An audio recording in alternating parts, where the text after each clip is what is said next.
We get a lot of great questions from leaders that usually come from our coaching conversations or our leadership programs. But this one came at a conference I was a keynote speaker at, and the question that came out I thought was something worth sharing with you because I know that most leaders struggle with it.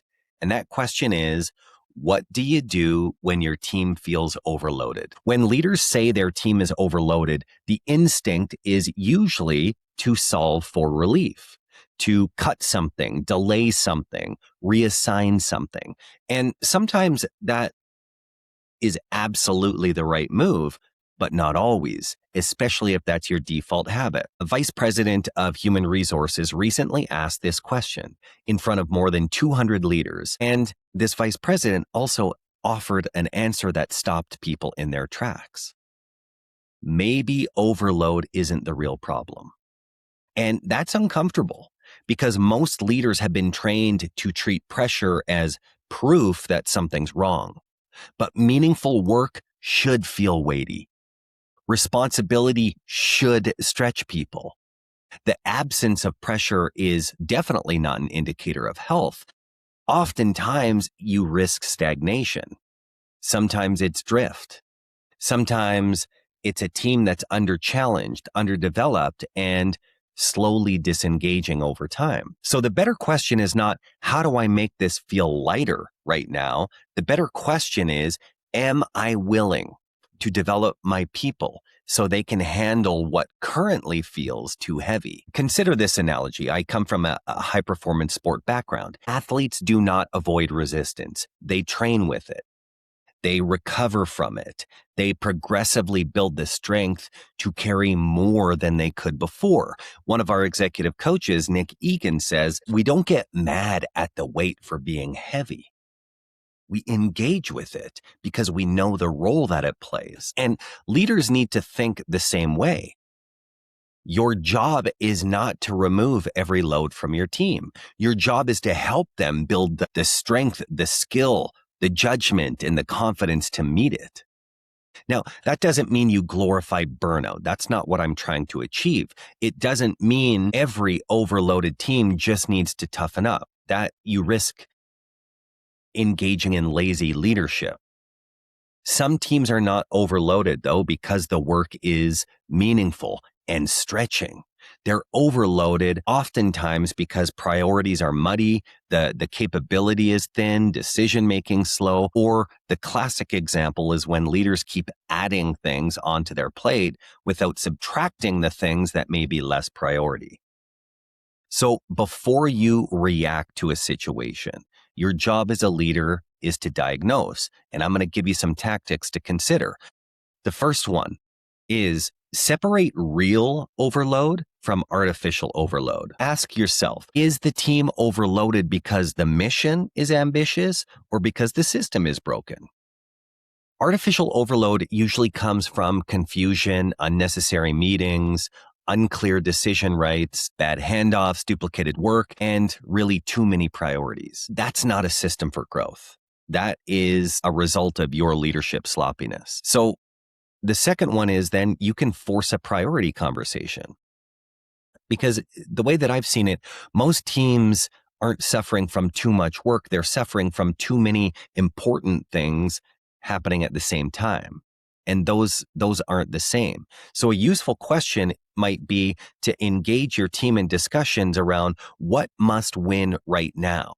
What are we willing to let be merely adequate for the time being? Because leaders who refuse to make trade-offs with their team create overwhelmed teams and then act surprised or disappointed by it. But it's a version of leadership sloppiness if you don't have these trade-off conversations. So the next one is build capacity. Don't just absorb the pressure yourself. A lot of leaders will secretly reward dependency. Jump in, rescue, decide, fix, and it feels very noble, but then understand it is not scalable. So instead, ask yourself, what does this person on my team need more of to handle this without me next time? Subtle is significant. And if you ask that question, then you can start to identify, is it better judgment, better planning, communication? Is it simply more reps, or do they need more coaching from me? The worst thing is if you keep removing the weight, they will never get stronger. So when you think of that analogy, then consider how you might use progressive loading. You don't want to drown people and call it development. Well, there's a time to dunk people and pull them back up. I stand behind that. But your job is to increase challenges in deliberate increments. Give people stretch assignments with support.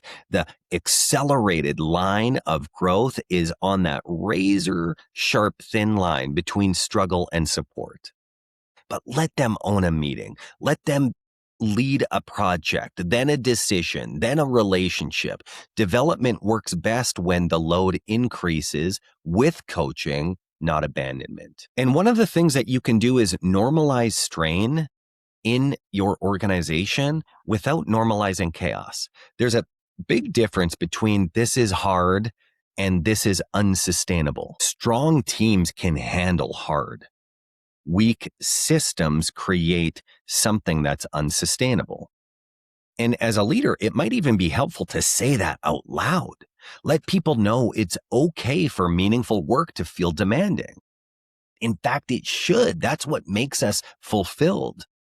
But also make it clear that chronic confusion, the endless thrashing, and preventable inefficiency are not badges of honor. And so something that you can do then is debrief with your team or the individuals after you make hard pushes. Let's go back to the athlete analogy. Athletes don't just train, they recover, they review, and the people on your team need the same thing. After a heavy stretch where you've asked a lot from them, engage them in questions like, what made this hard? What made it harder than it needed to be that we can fix next time? What are the capabilities we need to build in order to keep meeting these challenges? What do we need to improve in you, the team, the system before we make the next push that's coming? You see, without reflection, overload will just become exhaustion. With reflection, it becomes powerful adaptation. And over time, those iterations, the adaptations become massive people innovations inside your business. But one thing I want to alert you to is to watch for learned helplessness. Sometimes when people say, I'm overloaded, it just means I don't know how to do this yet. I'm afraid to make the call. I've gotten used to you being the one stepping in to solve it. And sometimes one of the hardest things to remember is don't shame that. Just expose it, bring it to light, then coach them through it. Because if you misread lack of confidence as a lack of capacity, you'll either overprotect people or underestimate what they're capable of becoming. The goal is never to create a pressure-free team. That team won't grow. The goal is to create a team that can metabolize challenges that you're going to experience and a team that gets stronger, wiser, and more capable because of that weight. They're not going to get crushed by it. So that's the real leadership question. When your team feels overloaded, are you trying to make the discomfort disappear? Or are you building the kind of people who can rise to meet it? Let's jump to a different way to think. This is a different way to think. And if you've been listening to this podcast, you know I really value positive deviance, challenging the status quo in service of a better, more empowered future. And perhaps the biggest challenge is challenging the beliefs inside our own mind. Those stories that make up the truth just might be the things that need to shift first. So let this be an exercise in reframing the way you see yourself and the world.